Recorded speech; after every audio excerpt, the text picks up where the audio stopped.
लाहौर कलंदर Pakistan super league की सबसे ज़्यादा मुतारिक फ्रेंचाइज, जिसके वर्चुअल टैलेंट प्रोग्राम को इस वक्त बहुत ज़्यादा डिस्कस किया जा रहा है, बहुत ज़्यादा सराहा जा रहा है। क्या इस वर्चुअल टैलेंट प्रोग्राम में सिर्फ लाहौर के लोग ही अपनी वीडियोस भेज सकते हैं या पाकिस्तान के दूसरे शहरों के बच्चे भी इसमें पार्टिसिपेट कर सकते हैं? क्या पाकिस्तान से बाहर जो टैलेंटेड बासलाहियत क्रिकेटर्स हैं वो भी इसका पार्ट बन सकते हैं? ये सवाल लेकर चलेंगे जनाब। अब हमें ज्वाइन कर रहे हैं लाहौर कलंदर के chief executive officer Atif Rana साहब।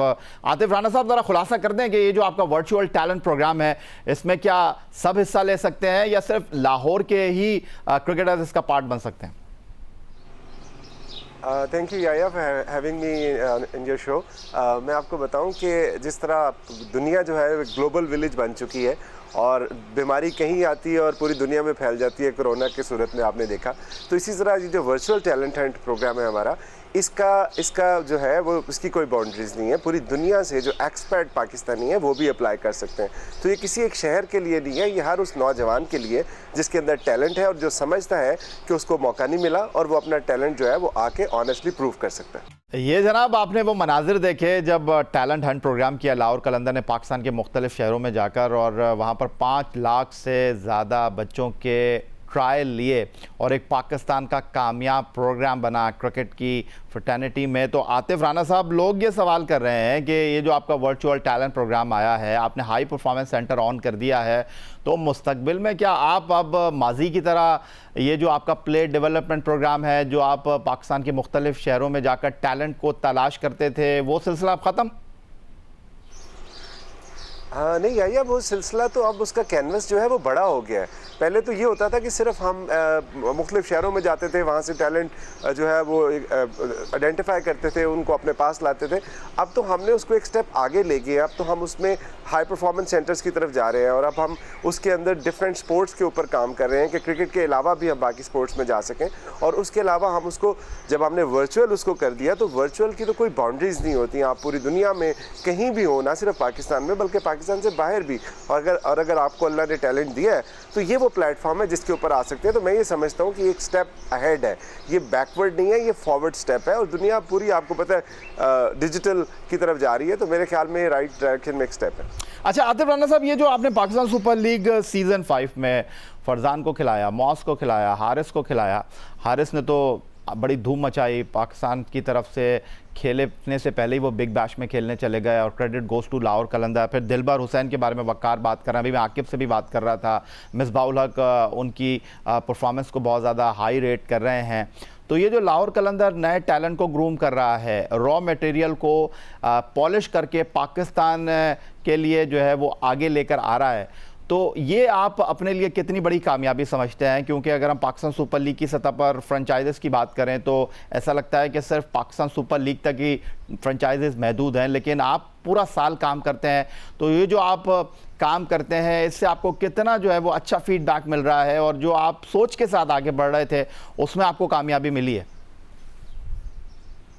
देखिए याया, मैं आपको बताऊं कि जिस मकसद के लिए और जिस पर्पस के हवाले से हम इस बिज़नेस में आए थे और हमने फिर इसी बिज़नेस को अपनाया था कि क्रिकेट ही हमारा बिज़नेस है और उसमें रॉ मटेरियल ऑब्वियसली आपके प्लेयर्स हैं, तो उनको ग्रूम करना हम ये समझते थे वो हमारी ज़िम्मेदारी है। बिकॉज जितना अच्छा रॉ मटेरियल होगा, जितने अच्छे प्लेयर्स होंगे, उतना ही ज़्यादा जो है वो इस लीग में इंटरेस्ट आएगा। और आप देखें कि दुनिया में डिफरेंट लीग्स हैं, जिस तरह IPL है, उनका जो यूनिक सेलिंग पॉइंट है वो ग्लैमर है। उसमें आपने देखा कि बॉलीवुड है, बाकी स्टार्स हैं उनके, और बाकी लोगों ने, दुनिया ने जब उनको फॉलो करने की कोशिश की IPL के मॉडल पे, तो वो उस तरह सक्सेसफुल नहीं हुए। मैं समझता हूँ कि PSL जो है उसका जो यूनिक सेलिंग पॉइंट है ना, वो यंग टैलेंट है। अगर आप ये देखें कि कामरान नकमल हमारे प्लेयर हैं, अगर वो एक 100 करते हैं तो कितने लोग उसको वॉच करेंगे, लेकिन अगर वही जो यंग इमर्जिंग टैलेंट है, जिस तरह सोहेल अख्तर है, अगर वो 100 करते हैं तो पूरी दुनिया उनको देखेगी। और जिस तरह हारिस रऊफ जो एक हमारे टैलेंटेड प्लेयर हैं और हमारे प्लेटफॉर्म से आए, जब वो ऑस्ट्रेलिया में उन्होंने परफॉर्म किया तो किसी ने ये नहीं कहा कि कलंदर्स के प्लेयर हैं, सब ने ये कहा कि ये पाकिस्तान के प्लेयर हैं। तो उस हवाले से बहुत बड़ी सेटिस्फैक्शन है कि पूरी दुनिया में पाकिस्तान का नाम रोशन हो रहा है। अच्छा, आपके पास जो प्लेटफॉर्म है आतिफ राना साहब, पाकिस्तान सुपर लीग में आप इंट्रोड्यूस करा रहे हैं पाकिस्तान का यंग टैलेंट, फिर कलंदर्स की टीम आपकी T10 लीग खेल रही है अबू धाबी में, अगरचे लास्ट ईयर जो है वो आपको इजाज़त नहीं मिल सकी, आपने नुकसान भी उठाया, फिर आप का परमानेंट फीचर ऑस्ट्रेलिया आप टीम भेजते हैं, बिग बैश के साथ आपकी बड़ी अच्छी एसोसिएशन हो गई है।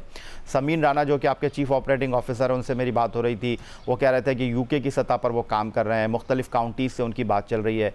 ये चीज़ें आपको अपने प्रोग्राम्स को अमली जामा पहनाने में, उनको कामयाब बनाने में कितनी मदद फराम करती हैं? जब आप किसी को इनवाइट करते हैं अपने प्लेटफॉर्म पर, आइए लाहौर कलंदर के साथ, तो आप उसको एवेन्यू बताते हैं कि आप पाकिस्तान सुपर लीग खेल सकते हैं, हम आपको T10 में ले जा सकते हैं, हम आपको ऑस्ट्रेलिया लेकर जाते हैं, क्योंकि जो भी आता है वो ये चाहता है कि उसको खेलने का मौका मिले, और आपके पास बहुत सारे एवेन्यूज़ हैं जहां पर आप लोगों को जो है परफॉर्म करने का मौका दे सकते हैं।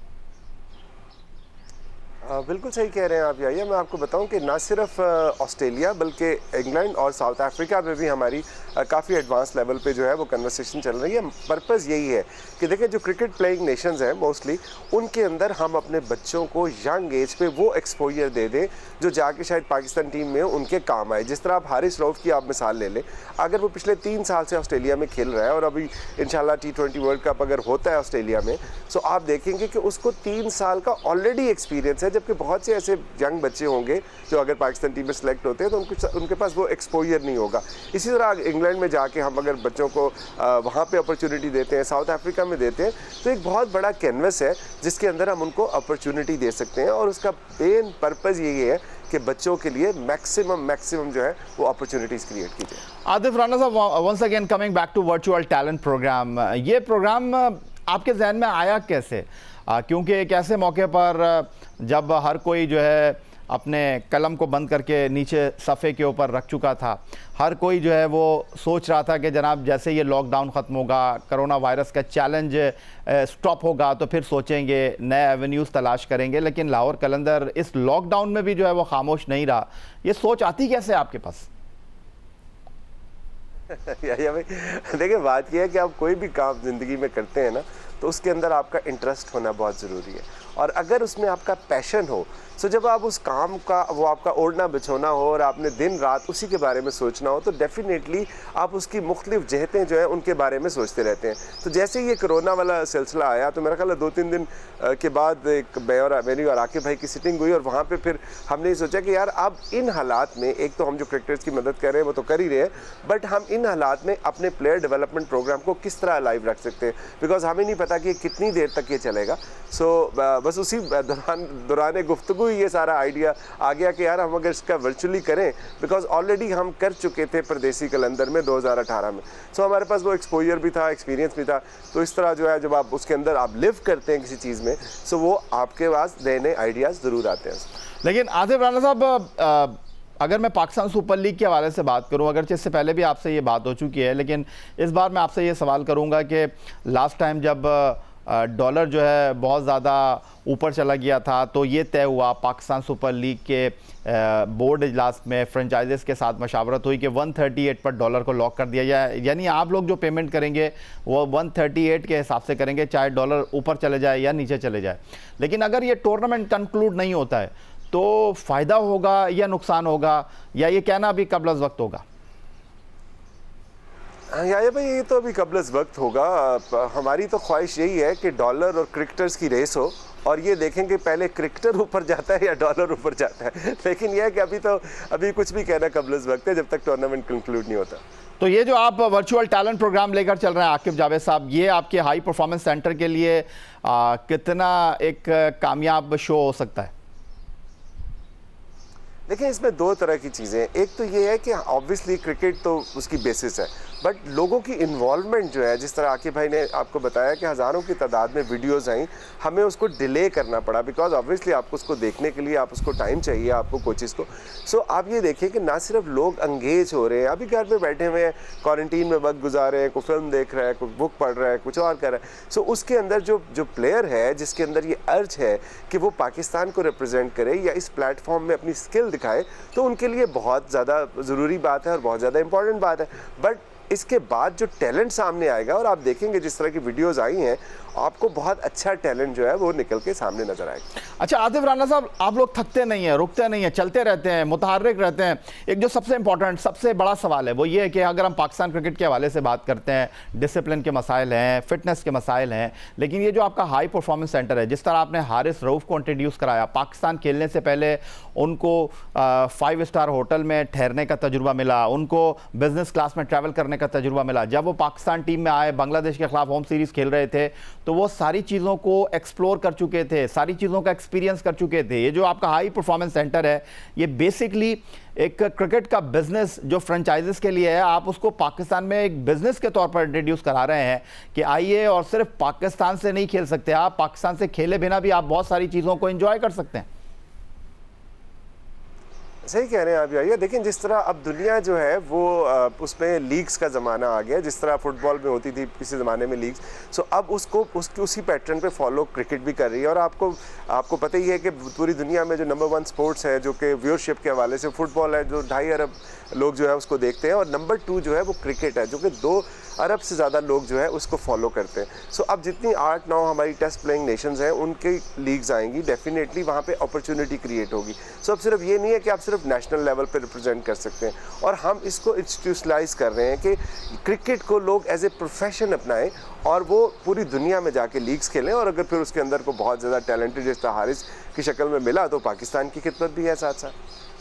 आतिफ राणा साहब, चीफ एग्जीक्यूटिव ऑफिसर लाहौर कलंदर, हमारे साथ मौजूद थे। और आई होप कि हमारे वो देखने वाले जो ये जानना चाहते थे, वर्चुअल टैलेंट प्रोग्राम लाहौर कलंदर के प्लेटफॉर्म पर हो रहा है, उसमें किस तरह शिरकत की जा सकती है, इस प्लेटफॉर्म से लाहौर कलंदर ने जो वर्चुअल टैलेंट प्रोग्राम मुतारिफ कराया है, बुनियादी तौर पर इसका मकसद क्या है। आई थिंक आज के इस प्रोग्राम में आकिब जावेद साहब हों या आतिफ राणा साहब हों, उन्होंने अच्छे अंदाज में इसको एक्सप्लेन किया है, और अगर लोगों के जहनों में कोई इबाम मौजूद था तो उनको उनके सवालों के जवाब मिले हैं।